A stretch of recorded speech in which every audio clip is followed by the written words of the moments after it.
राधे राधे। भाद्रपद के कृष्ण पक्ष की एकादशी को अजा एकादशी कहते हैं। इस दिवस को जया या अंधा एकादशी के नाम से भी जाना जाता है। भाद्रपद मास में आने वाली इस एकादशी का व्रत रखने से भगवान श्री हरि विष्णु के साथ माता लक्ष्मी जी का भी आशीर्वाद प्राप्त होता है। आज हम सुनाने जा रहे हैं भाद्रपद कृष्ण अजा एकादशी कथा का महात्म्य। भगवान कृष्ण बोले, हे धर्मपुत्र, भादो मास के कृष्ण पक्ष की एकादशी का नाम अजा है। इसका महात्म्य गौतम मुनि ही जानते हैं, जिसने युगों का परिवर्तन कर दिया था। कथा इसकी ऐसे है। सूर्यवंश में 31वीं पीढ़ी पर राजा हरिश्चंद्र अयोध्या नगरी में हुआ था। उसके द्वार पर एक शामपट लगा था, जिसमें मणियों से लिखा हुआ यह लेख था, इस द्वार में मुँह मांगा दान दिया जाता है। विश्वामित्र ने पढ़कर कहा, मणियों का लेख मिथ्य है। हरिश्चंद्र ने उत्तर दिया, परीक्षा कर लो। विश्वामित्र बोले, राज्य अपना मुझे दे दो। हरिश्चंद्र बोले, राज्य आपका है और क्या चाहिए। विश्वामित्र बोले, दक्षिणा भी तो लेनी है।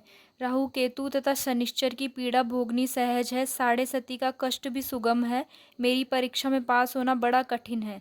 आपको मुर्दे जलाने पड़ेंगे, तेरी रानी को दासी बनना पड़ेगा। यदि इन अत्याचारों का आपको भय नहीं तो जय गणेश करके हमारे साथ काशी में चलो।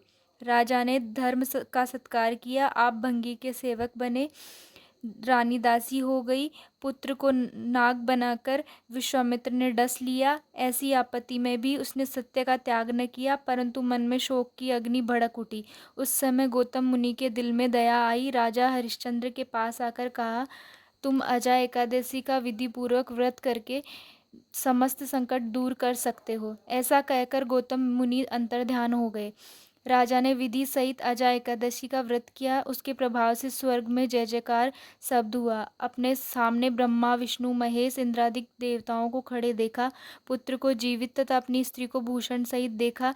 अयोध्या में आकर एकादशी का पूर्ण सत्कार किया। उसके राज में बालक वृद्ध सब एकादशी का व्रत करते थे।